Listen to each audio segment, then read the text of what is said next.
ঠাকুর মা স্বামীজিকে ভক্তিপূর্ণ সাষ্টাঙ্গ প্রণাম জানিয়ে দুটো কথা বলি। সভাপতি ভাষণ কেমন জানেন? সভাপতি ভাষণ হচ্ছে ওই বলে ক্রিম তোলা মেশিন, যারা বলে গেল তার দু এক কথা নিয়ে বলতে হবে। আপনার যেমন ফুল তোলেন, ফুল দিয়ে মালা গাঁথতে হয়, তা এরকম দু এক কথা বলে আমি শেষ করব, কারণ 1টা বাজে। প্রসাদ পেতে হবে, পেটের জ্বালা বড় জ্বালা, অনেক জ্বালা আছে কিন্তু পেটের জ্বালাটাও জ্বালা। যাই হোক, আপনার ভক্তদের ঠাকুরের কাছে বিশেষ আশীর্বাদ প্রার্থনা করে এই কাকদ্বীপ আশ্রমে যে 191তম বেলুড় মঠের যে উৎসব পালিত হয়েছে তার কেন্দ্র করে কন্ট্রিবিউশন আপনার ভক্তরা মিলে যেইভাবে আয়োজন করেছেন দেখে খুব আনন্দ হচ্ছে। এইভাবে মিলেমিশে এখন একত্রিত হয়ে এইভাবে ঠাকুরের নাম গান করে আনন্দে হবে, ভরপুর হয়ে যাবেন। এইটা গা চাড়াচাড়ি করতে হয়। ঠাকুরের কথা অনুযায়ী বলছে কি, মাঝে মাঝে এই প্রভাতে গরুগুলো সব এক মাঠে জড়ো হয়, তখন খাবার ইচ্ছা থাকে না, মানে পেটে খাবার ইচ্ছা থাকে না, তখন কি করে? গা চাড়াচাড়ি করে, একে অপরকে গা চাড়াচাড়ি করে। ভগবানের কথা প্রসঙ্গ করে এতক্ষণ যা হচ্ছিল, সেইভাবে আমরা ভক্ত মিলে এই চর্চা করে তার গা চালাচালি করবো, আনন্দ উপভোগ করব। তো আজকে এখানে এসে যে সোমনাথ বাবুর সোমনাথ ভট্টাচার্যের এত সুললিত ভাষায় যেভাবে ঠাকুর মা স্বামীজিকে নিয়েই এত সুন্দর বললেন, ঠাকুর এনেছেন মাকে, ঠাকুর এলেন ঘরে, মা এলেন ঘরে, স্বামীজি এলেন ঘরে, গান আছে না?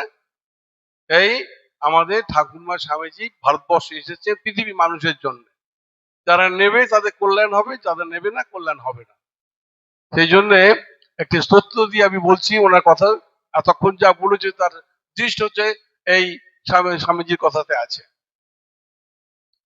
বলছেন, অদ্বয় তত্ত্ব সমাহিত চিত্তম উজ্জ্বল ভক্তি পটাবৃত চিত্তম অদ্বয় তত্ত্ব সমাহিত চিত্তম উজ্জ্বল ভক্তি পটাবৃত চিত্তম কর্ম কলে বরমদ্ভুত চেষ্টম ইয়ামি গুরুং শরণং ভব বৈদ্যম।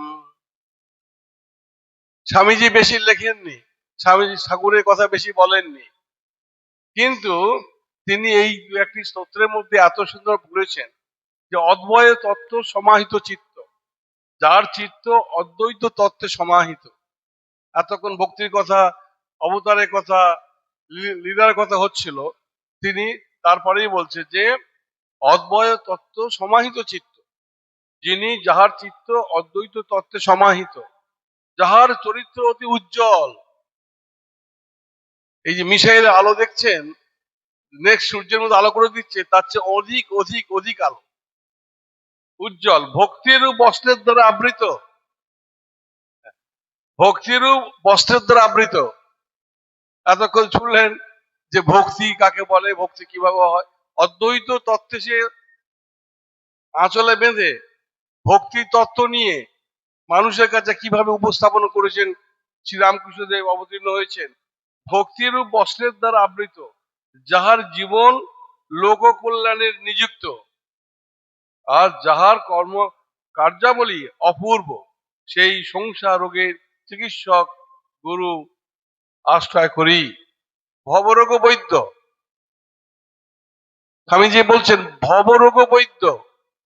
ভবরোগ বৈদ্য হচ্ছে আমাদের একমাত্রই হচ্ছে সর্বরোগ, যত রকম জ্বালা আছে যদি দূর করতে হয়, তাহলে এই ভবরোগ বৈদ্য হচ্ছে অবতীর্ণ হন মহাশক্তি যখন আবৃত হন। যেমন শুনলেন, সূর্যকে ধরতে পারি না, ছুঁতে পারি না, উপনিষদ আছে স্বর্ণের দ্বারা একটা চাদর আবৃত করা আছে, ওই রকম হয়ে তুমি আমার কাছে এসো। যেমন ঠাকুর বলছেন প্রভাতী সূর্য, বিকালে পড়ন্ত সূর্য, চোখে দেখা যায়, আনন্দ পাওয়া যায়, উপভোগ করা যায়, সমুদ্র তরে নদীর পাড়ে গিয়ে দেখা যায়। ঠিক সেরকম সেই মহাশক্তি আসেননি, এইভাবে আবৃত না হলে হয় না। সে আবরণ হচ্ছে অবতার, তিনি অবতরণ হয়ে আসেন। তাই সেই শ্রীরামকৃষ্ণের আবির্ভাব তিথি কেন্দ্র করে ভক্তরা সমাবেত হয়েছেন। তাদেরকে এই বিশেষ বিশেষ এই এই কাজের জন্য ঠাকুর স্বামীজি কাছে বিশেষ আশীর্বাদ প্রার্থনা করি। আর ঠাকুর স্বামীজি এসেছেন আমাদের কল্যাণের জন্য। তিনি আমাদের দুটি সংজ্ঞা দিয়েছেন। স্বামী বিবেকানন্দ কি বলছেন? মানুষের একটা নতুন সংজ্ঞা। এই যে বাইরে আমরা সব বসে আছি, প্রথমে যেটা বললাম যে এর মধ্যে যে ঠাকুরমা স্বামীজি, যেহেতু চেতনা, যে শক্তি আছে প্রত্যেক জীবের মধ্যে, মা বলছেন যে আমার মাঝে যিনি, তোমার মাঝে তিনি, ডুলে বাগদি টমের মাঝে তিনি। এই তত্ত্বটা এত সহজ করে আমাদের কাছে উপস্থাপন করেছেন, যা বেদ, বেদান্ত, উপনিষদ, ভাগবত তারা এইরকম গ্রন্থ রচনা করেছে। পণ্ডিতরা অনেক ভাষ্য রচনা করে গেছেন। এই জন্য তার চিন্তা, তার ভাবনা, এই দুটি একটি কথা ভালোকে মনে করবেন, রোজ রোজ মনে করবেন। কি মনে করবেন?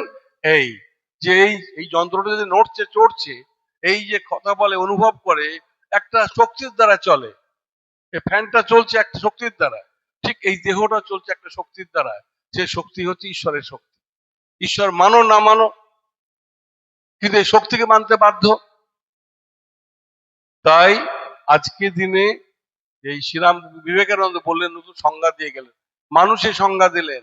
মানুষ যে দেখছো, এই মানুষগুলো হচ্ছে বাইরে ঈশ্বর, বাইরে ভগবান, আর ভিতরে আছে চেতনা। এই দুটিকে নিয়েই আমরা জীবন। ছোট্ট কথা, এই স্বামীজির কথাটা, ব্রহ্ম হতে কীট পরমাণু, সর্বভূতে একই প্রেমময়, মন প্রাণ শরীর অর্পণ করে সবার পায়। কোথায় এই কথা মাইনে বুঝতে পারবো আমরা? কত বড় উপলব্ধি! ব্রহ্ম হতে কীট পরমাণু, আর কোথায় সেই ব্রহ্ম পর্যন্ত রয়েছে, কোথায় উপলব্ধি করব? কিন্তু এই কথাটা বুঝতে পারবো যে জীবে জীবে তিনি অধিষ্ঠান করে আছে। খুঁজছিস কোথায় ভগবান? তোর মাঝে রয়। তাই আজকে আমাদের স্মরণ করার দিন, স্বামীজির কথা, ঠাকুরের কথা, একই কথা, যে মাইরি বলছি, এটা বাইরের নয়, সব ভিতরের জিনিস। তাই শ্রীরামকৃষ্ণ বলছেন যে আমি দেখি তিনি সব হয়ে রয়েছেন, দেখি তিনি সব হয়ে রয়েছেন। মানুষ, প্রতিমা, শালগ্রাম, বুঝে গেল? মানুষ যে নড়ছে চড়ছে, যেগুলো নড়ে না, প্রতিমা, তার চেয়ে আরো নড়ে না শালগ্রাম। দেখুন উপলব্ধি, বলছে কোনোটা না বাদ নয়, কোনোটা আরোপ করা হয়, শিবকে ধ্যান করা হয়, কোনোটা মূর্তিতে প্রাণ প্রতিষ্ঠা করে আরোপ করা হয়, ভগবান ভাবা হয়। আর মানুষ ভগবান হয়ে নড়ছেন, পড়ছে, কথা বলছেন। তাকে যদি এই শিক্ষাটা যদি পৃথিবীতে ছড়িয়ে যেত, কি আনন্দ হতো আমাদের। সবাই আমরা ভগবান, কাউকে দুঃখ যন্ত্রণা আমাদের স্পর্শ করতে পারতো, হিংসা আমি হতো না। এই জন্যে এই একমাত্র এই বলছেন যে আমি এই মানুষ, প্রতিমা, শালগ্রাম। দেখো তিনটে কথা। মানুষ নড়ে চড়ে আমি ভগবান দেখি। সোমনাথ বাবু যেমন সুন্দর করে একটা উদাহরণ দিয়ে বলছিলেন না, সেই তারই যে ধরে রেফারেন্স ধরে বলছি, যেটাও তিনটি কথা বললেন। একদম মানুষ এই নড়ে চড়ে, আমি মানুষের মধ্যে ভগবান দেখি। আর প্রতিমা তোমরা যে পুজো করো, সেগুলো প্রাণ প্রতিষ্ঠা করে পুজো করা হয়, যে কোনো দেবতা। আর এই শালগ্রাম শিলা, এই যে শিব, এগুলো আমি সমান দেখি, সে একই চৈতন্য। তো এই কথাটা কি সুন্দর ঠাকুর বললো, আমি এক ছাড়া দুই দেখি না। তাহলে কি হলো? এইটা বুঝতে গেলে একটু ঠাকুরের নাম যে বললেন, একটু ভক্তি চাদরে, ভক্তি আবৃত বলছেন, এই ভক্তির চাদরের মুড়ে একটু যে নামটা করা, কিছু নয়, শুধু কিছু নয়, একটু রামকৃষ্ণ নাম, জয় রামকৃষ্ণ বলা, জয় রাম বলা হয়, জয় কৃষ্ণ বলা হয়, জয় নারায়ণ, যে কোনো নাম। ঠাকুর কাছে এসে একজন বলছেন, আচ্ছা এই হিন্দু ধর্মে এত সব দেবদেবী, এত অবতার, এই মা একটু আস্তে কথা বলবে,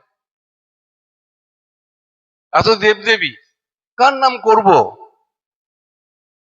আমাদের সবার প্রশ্ন। তখন তিনি বললেন, যে নাম করলে প্রাণ জুড়িয়ে যায়, শান্তি আনন্দ হয়, সেই নাম করবে। নামের এত মাহাত্ম, নামের মাহাত্ম শুধু নাম নয়, অনুরাগের সঙ্গে করা, অনুভূতির সঙ্গে করা, আনন্দের সঙ্গে করা, এইটুকু করলেই আমাদের ঠাকুরের এই যে কথাগুলো বুঝতে পারবো। মানুষ, প্রতিমা, শালগ্রাম, এগুলো একেবারে সুন্দর জিনিস বলে বলে গেছেন। দেখি ঈশ্বর সর্বভূতে রয়েছেন, মানুষ, জীবজন্তু, গাছপালা, চন্দ্র, সূর্য, জলে স্থলে, তিনিই যেন মানুষ শরীরটাকে নিয়ে হেলে দুলে বেড়াচ্ছেন। দেখো অবজারভেশন, দেখো যে চাপ, আমরা কি করি, ধ্যান করতে করতে ভগবানকে উপলব্ধি করার চেষ্টা করি। আর উনি ধ্যান করেছেন, মন্দিরে পুজো করেছেন, আর সবকিছুর মধ্যে থেকে তিনি সার নির্দেশ এসে বললেন যে আমি যাকে দেখলাম, যে মানুষ, যে তিনি যে মানুষ শরীরটাকে নিয়ে হেলে দুলে বেড়াচ্ছেন। তখন বলছেন, তার উদাহরণ দিচ্ছে তারপরে কথা নিতে, কি বলছে, বালিশ নদীতে হেলে দুলে যাচ্ছে। বালিশ কি হেলে দুলে যায় গো? বেলুর তলাতে ঢেউ আছে। আলু পটল লাফায়, আলু পটল লাফায় গো, আলু পটল তলায় আগুন আছে। কি সুন্দর কথাগুলো বলছেন তিনি। যে আমরা যে বাচ্চা ছেলেদের মতো কথা বলি, বুঝি না, কিন্তু বুঝতে সময় দিচ্ছে, বোঝ, এরকম বোঝো। ইঞ্জিন গো, ইঞ্জিন কি চলে? ইঞ্জিনিয়ার থাকতে হয়, ড্রাইভার থাকতে হয়, তবে ইঞ্জিন চলে। ওই ঘর, ঘরণী গো, ঘর থাকলে পুরো ঘর হয়, ঘরণী ঢুকতে হয়। রথ কি চলে? রথকে চালায় কে? জনগণ টানে, আর জনার্দন বসে আছে রথে, তবেই তো আমার সাফল্য। তাহলে কাঠের একটা পুতুল ছাড়া কিছু নয়। জগন্নাথ কাঠের মূর্তি রূপে বসে আছেন, রথ রূপে বসে আছেন, আবার তিনি জনার্দন হয়ে এতগুলো চৈতন্য, আমার ভগবান বসে আছে, আমি তার রশি ধরে টানবো। কি অ্যাডভেঞ্চার আমাদের ছোট ছোট ঘটনার মধ্যে, ভাবুন এবারে। সেই যে নজরুল ইসলাম বললেন, মূরতিতে তুমি, মন্দিরে তুমি, মূরতিতে তুমি, পূজা ফুলে তুমি, পূজা তব গীতে তুমি, সবই দেওয়া, তোমারই দেওয়া, তোমারই সবে কাড়িয়া লওয়া। এই যে জগতে কদিন খেলা করতে এসেছি, কত কি পেলাম, আবার যাবার সময় সব কেড়ে নেয়। ভগবানকে রাখে আমাদের? তার কবি একজন তো উপলব্ধি করে বলছেন যে, মন্দিরে তুমি, মূরতিতে তুমি, পূজা ফুলে তুমি, তব গীতে তুমি, আর তুমি সবকিছু। আর কোথায় খুঁজিস ভগবান? সে তো তোরই মাঝে রয়। সাজিয়া যোগীয় দরবেশ, যাকে খুঁজিস পাহাড় জঙ্গলময়, সে তো তোরই মাঝে রয়। চেয়ে দেখ, ইচ্ছে অন্ধের দল, চেয়ে দেখ, তোরই মাঝে রয়। এই সময় এসেছে শ্রীরামকে চিন্তা করতে, যত বাড়াতে পারবো ততই আমাদের ভেতরে যে দেবত্বটাকে আমরা বুঝতে পারবো। এই হচ্ছে ওনার সারমর্ম কথা, যে আমাদের ভারতবর্ষের সংস্কৃতি যে তুলে ধরেছিলেন, যেভাবে সুন্দরভাবে উপস্থাপন করেছেন, ঠাকুর মা স্বামীজির কথাকে একযোগে বাদ দেওয়া যায় না। আর আমাদের আগে যে প্রথম যে বক্তা প্রভাসানন্দজি, তিনি একটা সুন্দর মায়ের উপরে একটা সুন্দর বলেছেন, তার সিনেশন করতে হয়। একটি ঘটনা বলে শেষ করছি। মা সারদা দেবী বসে আছেন, এক শিষ্য এসছেন, এসে বলছে, মা আমার খুব রাগ হয়। কার না হয়? অনুরাগ হলে ভালো, কিন্তু ভক্তি মতে তা না হলে, রাগ মানে হচ্ছে আমাদের ক্রোধ। এই ক্রোধ, লোভ, আসক্তি আর ক্রোধ, এই তিনটে আমাদের মহাশত্রু। গীতা উপনিষদ সব জায়গায় বলছে। তার মাকে বলছে, মা এই ক্রোধ আমার খুব বেশি। ক্রোধ কি করে হয়, আর ক্রোধ কি করে সংবরণ করবো? কিছুতে রাগ থামাতে পারি না। রাগ হয়েই যায় বাবা, মানুষ রক্ত মাংসের, কিন্তু রাগ গিলে ফেলতে শিখতে হবে। কি করতে হবে? তখন কথা বলবি না, চুপ করে থাকবি। আর রাগের সময় কথা বললে আগুন জ্বলে ওঠে। আমার চোখের সামনে এক ঘটনা ঘটেছিল, স্বামী স্ত্রী ঝগড়া হচ্ছে, স্ত্রীকে কাপড় শুকু দিচ্ছিল, মনে পুরনো বাড়ি, আর নিচেতে স্বামী কি কথা বলছে, এ ফোঁস করছে, ও ফোঁস করছে। ফোঁস করতে করতে সে পা তখন পাটা ঠুকতার কাপড় দিয়ে দিয়ে পাটা এই করে গায়ের জোর দিয়েছে, আর ছাদটা খসে পড়ে গিয়ে নিচের দিকে গলে পড়েছে, গিয়ে তার পাটা খোঁড়া হয়ে গেছে, নিজের চোখে দেখা। তা এইরকম ক্রোধের পরিণতি কি হয়, তখন বলছে চুপ করে থাকতে হয়। হ্যাঁ, রাগ হলে ক্ষতি, বলে কি হয়, চুপ করে থাকতে হয়। রাগের সময় কথা বললে আগুন জ্বলে উঠবে, বেশি কথা বলতে নেই। কি সুন্দর সমাধান আমাদের! এই করো, জপ ধ্যান করো, তপস্যা করো, অমুক করো, কত কি বিধান দেওয়া আছে আমাদের শাস্ত্রে। ওই শাস্ত্রে সার মর্ম হচ্ছে মা। একটা কথা বললেন, ওই সময় থেকে সরে বড় কেটে বড়, আর কথা বলো না। কথা বলছে বলুন না, ও জ্বলতে জ্বলতে ও আপনি থেমে যাবে, লুচি মতো ফুলবে আর জ্বলবে, আমি যদি চুপ করে থাকি। তো সেই জন্য ওই কাজ চুপ করে থাকতে হবে।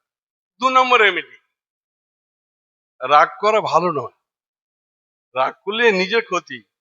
রাগ হলে একটু জল খেয়ে ঠাকুরের নাম নিয়ে বসে থাকবে। ওই ঝরে এলাম তো, এসে কি করবো, হুম, এই করেছে, এই চিন্তা, সেই চিন্তা, ভাবনাগুলো ঢুকে মুশকিল আছে, লাগে ঠান্ডা জল খা, একটু ঢাল খেয়ে ঠাকুরের নাম কর, আরে রাগ কমে যাবে। কি সুন্দর রেমেডি, প্র্যাকটিক্যাল, বাস্তব। অথচ এই রেমেডি গুলো আমরা শাস্ত্রে খুঁজি, সাধু সঙ্গে খুঁজি, মহারাজ মহারাজ ছুটছি পিছনে, কি করে রাগ যায়, কি করে মন যায়। এই দ্বিতীয় রেমেডি কি শুনলেন, একটু ঠান্ডা জল খেয়ে ঠাকুরের নাম নিয়ে বসে থাকবি, দেখবি রাগ গলে যাবে, রাগ গলে যাবে। তাহলে দুটো রিজন। 3 নম্বর, একজন সন্ন্যাসী, মা আমার খুব রাগ হয়, কেউ আমার সঙ্গে অন্যায় করলে সহ্য হয় না, সহ্য করতে পারে না। তাহলে রাগ সাধুরও হয়, গৃহীরও হয়। তখন মা বলছে, ওরে, অন্যায় সব ঠাকুর দেখছেন, তুই চুপ করে থাকলে ঠাকুরই বিচার করবেন। আর রাগ রাগ করলে ঠাকুর কিন্তু করতে কিছু পারবে না, তুই আগে লড়াই করে দিচ্ছিস, তাহলে আমি কি করতে হবে, ঠাকুর আসবে আমাদের কাছে। কারণ তুই ঠাকুরের জায়গা নিয়ে নিয়ে নিচ্ছিস, ঠাকুর আসবে না। রাগ থামাবে কে? সেই যে ঠাকুরের পরে নির্ভর করতে হয়, বলে তাহলে হয়ে যাবে, আর ঠাকুরই ঠিক করে দেবেন, অনুতাপ আসবে। যেমন একদিন দক্ষিণেশ্বরে লাটু মহারাজ খুব বেশি করে একটা ভক্ত খুব করছিল, তাকে খুব কটু কথা বলেছে, মাদারাম হচ্ছে, মেরম সে কিছু বলে ফেলেছে। তখন ঠাকুর সে চুপ করেছিলেন। তারপর ভক্ত চলে যাওয়া, রাগ করে চলে গিয়েছে। ঠাকুর বলে, হ্যাঁ রে লাটু, তারা সংসারে জ্বালা পোড়া চলছে, তারা একটু উৎপাত করছিল, তুই সহ্য করতে পারলি না, তুই এমন কথা বললি, যা তুই গিয়ে ক্ষমা চেয়ে আয়, বলবি ভুল হয়েছে। গিয়ে ক্ষমা চেয়ে এসছে, এসে বল, তুই গিয়েছিলিস, বলে হ্যাঁ গিয়েছে, তা ক্ষমা চেয়েছি। তুই এখানকার ক্ষমা চেয়েছিস, এখানকার, এই জায়গার দক্ষিণেশ্বরে ঠাকুরের সামনে ঘটনা ঘটেছে, এরও প্রণাম জানিয়ে বলে ঠাকুরও অনুশোচনা করছে। যেই বলেছে, ভক্ত কাঁদতে কাঁদতে চোখের জল ভেজে, এ কি, ঠাকুরও বলেছেন আমার আমার এই সে উত্তক্ত করছিল, লাটু মাছ খারাপ কথা রাগ করে বলে দিয়েছে, হ্যাঁ এখানে সব বেয়াদবি হচ্ছে, ইতে বলেছে, সে রাগ কষ্ট হয়েছে, ভক্ত চলে গেছে, ভক্তের বেদনা যন্ত্রণা হয়েছে, ঠাকুর সহ্য করতে পারছে না। সঙ্গে সঙ্গে ঠাকুর তাকে বললেন, ঠিক আছে, তুই ক্ষমা চায়, তার দুবার কে ক্ষমা চাইতে ঠাকুর তার সংশোধন হয়ে গেল। তো এইভাবে যে অনুতাপের দ্বারা হয়। আবার রাগ কমাতে হবে, রাগ কমাতে হবে, তাতে অহংকার কমে মন নরম হয়। রাগ কমালে মনে ঠাকুর থাকবেন, রাগ করলে শান্ত থাকলে তো ঠাকুর থাকে, তো অশান্ত হলে কি হয়, ঠাকুরের কথা মনে পড়ে না।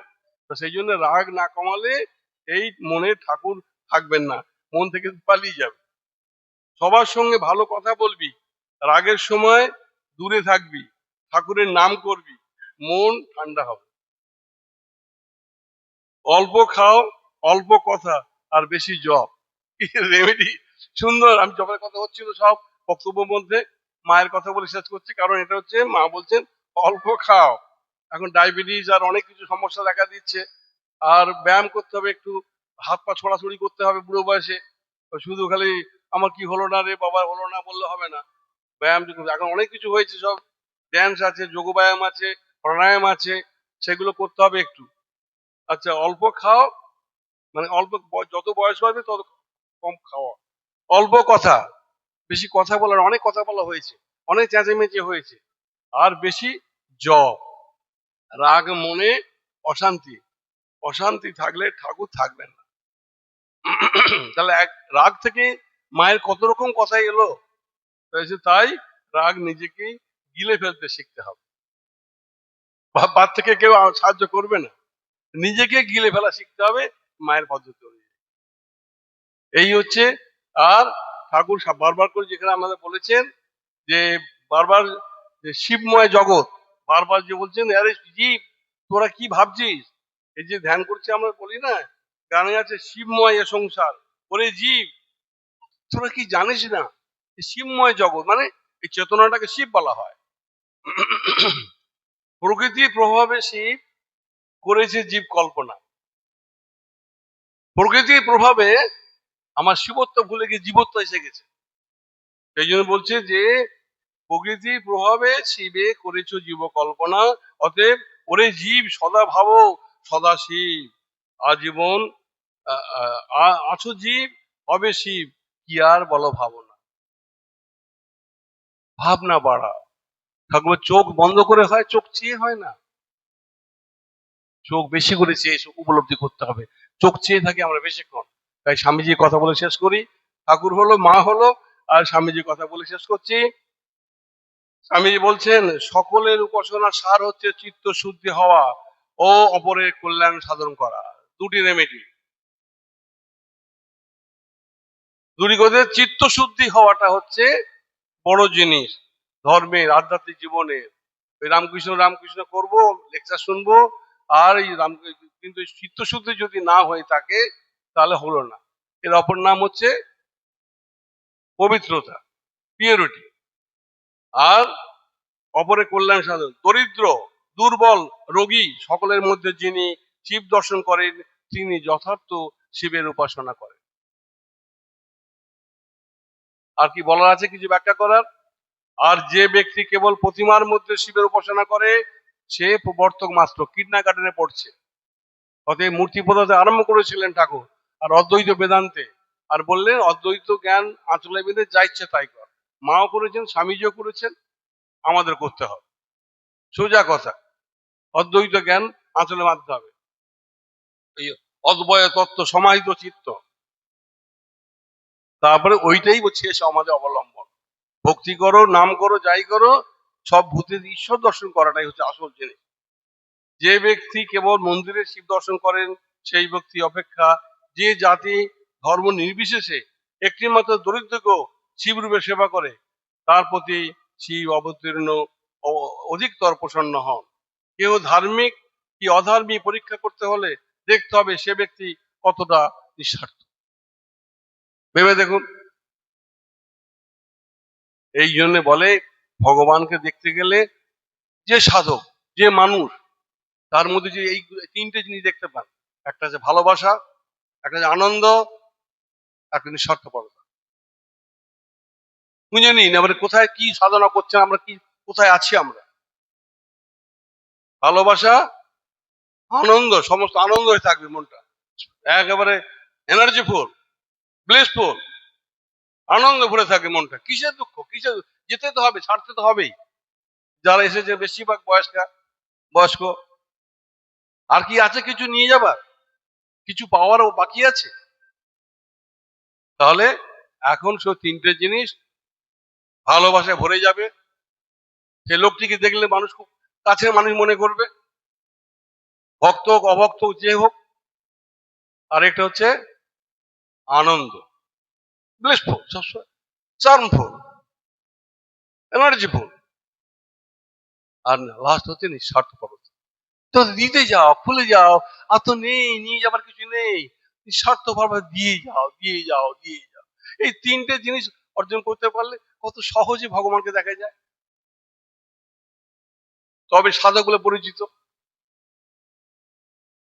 কেউ ধার্মিক অধার্মিক পরীক্ষা করতে হলে তাকে দেখতে হবে যে ব্যক্তি কতদূর নিঃস্বার্থ। যে অধিক নিঃস্বার্থ সেই অধিক ধার্মিক। দেখো নতুন সংজ্ঞা, কণ্ঠি, মালা, পোশাক, জটা জুটো চলে গেছে দিন। আসল সার বস্তুরা তিনি দিয়ে গেছেন। সেই শিবের সামীপ্য লাভ করে, কাছে সান্নিধ্য লাভ করে। যে পণ্ডিতই হোক মূর্খ হোক, শিবের বিষয় কিছু জানুক আর না জানুক, সে অপরের ব্যক্তি অপেক্ষা শিবের অধিকতর নিকট পড়তে হবে যে নিঃস্বার্থপর। আর যদি কেউ স্বার্থপর হয়, সে যদি পৃথিবীতে যত দেব মন্দির আছে সব দেখে থাকে, সব তীর্থ দর্শন করে থাকে, সে চিতবাঘের মতো সেজে বসে থাকে, তাহলেও সে শিব থেকে অনেক দূর অবস্থা। তাহলে বোঝা গেল কোথায় খুঁজিস ভগবান, কোথায় খুঁজিস শিব, কোথায় খুঁজিস দুর্গা, যে তোরই মাঝে রয় সাজিয়া যোগী দরবেশ সংসারী। যারে খুঁজিস পাহাড় জঙ্গলময়, সে কোথাও নয়, সে তোর দেহের মাঝে রয়। সবাইকে শুভেচ্ছা, সবাই ভালো থাকুন, আনন্দে থাকুন। এই আনন্দ। জয় রাম কৃষ্ণ, জয় মা শারদা, জয় স্বামীজি। জয় ঠাকুরবা স্বামীজি।